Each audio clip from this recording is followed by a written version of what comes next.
Hello again, you beautiful people. This is our 2009 VW Crafter medium wheelbase self-build camper. And today I'm going to tell you about 10 things that we like the best about it. But first of all, I think it's about time we told you a little bit about history and how we got here.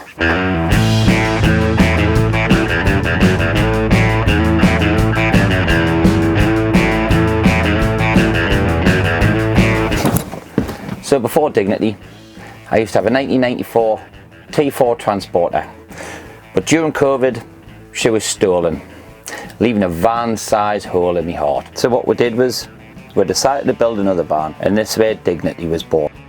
So basically the first job was to strip her down and clean her out. After we did that, we insulated her, soundproofed her, we cut holes in the side for the windows, cut holes in the roof for the hatch. We threw wood at her to create an interior, threw more wood at her to create beds and cabinets, put paint at her, and slowly but surely she became the camper van that we wanted. It was Dignity's story and how we got it to be the base camper van that we wanted.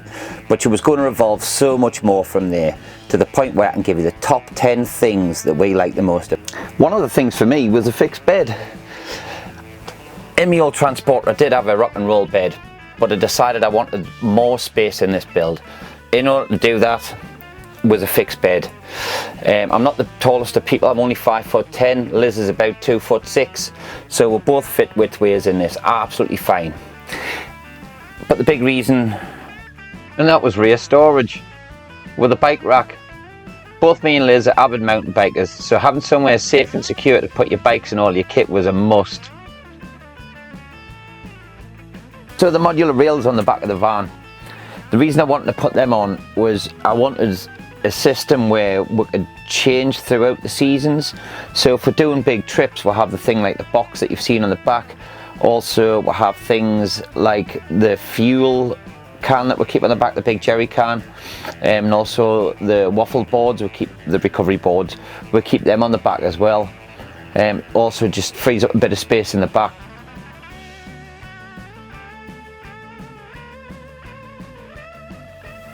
So the midge net, that's absolutely fantastic little upgrade, and a very recent one, but I thought we'd include it. Simple reason is I would definitely get one if you go to Scotland. Next on the list are our tyres. They're BF Goodrich's all-terrains. Absolutely fantastic tyre, and if you like us, like to do a little bit of wild camping and get off the tarmac, then they're the perfect tyre for you. I mean, they work really well for us. You can run them really flat. The size we have, a 245 70/16, which for a crafter are quite on the large size. So what we were able to do was we'll put a 3-inch lift kit on her. Lift it up 3 inches and we'll have no problems, and she has a slightly more aggressive look to her. So they're bang on for us. And next up is the toilet. Something that we didn't really think about at first, but ended up after our first trip realised that we really needed a toilet. I think we spent nearly half the trip just looking for toilets. So yes, a toilet was a must for us. What we have is the Thetford 165. Well, we're lucky we had a friend who was selling one, not a used one, it was brand new, still in the box, he just hadn't put it in his van. So we bought that. It works absolutely fine. The only issue we've had is we've snapped the handle off it has like a gated separator, so you obviously pull that open, do your business, and like you shut it up, and that seals the cartridge. So we'd snap that handle off. We have got a new one now, but unfortunately Thetford don't do parts, which was a bit of a shame.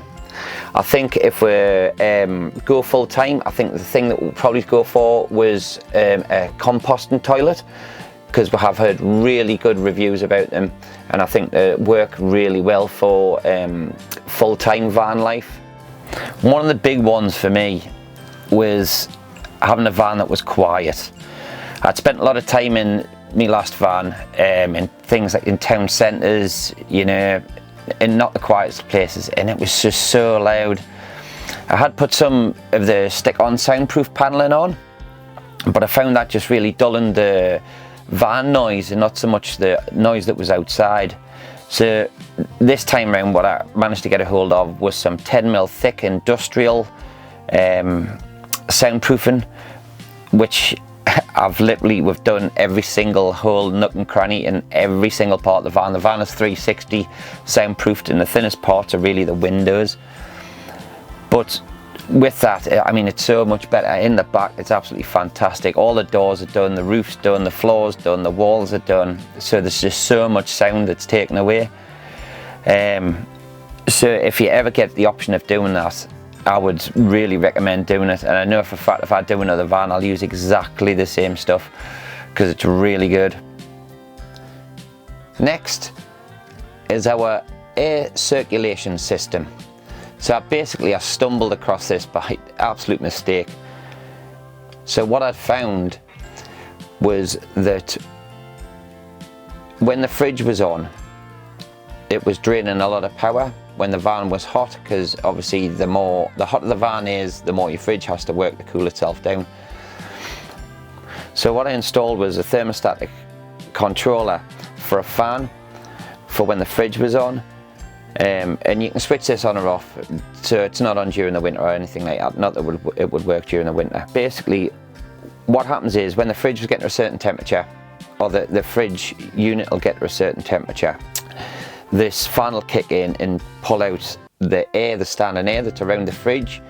But by doing this, where it pushes it into the van, it pushes it into the lower floor of the van, creating lower circulation, so the air circulates throughout the van, meaning you don't have any standing air. I'm sure we all know what that's like when we open the van door when it's red hot outside and get hit by that big wall of standing air. So this actually alleviates that issue. It doesn't completely take it away, but it makes so much difference, it's unbelievable. So by default, pat on my back, I became a genius. What are you looking in that direction for? It's not going to work, is it? I'm here, man. I'm behind you. Next up is a double spinner. This creates so much room in the van that it's unbelievable.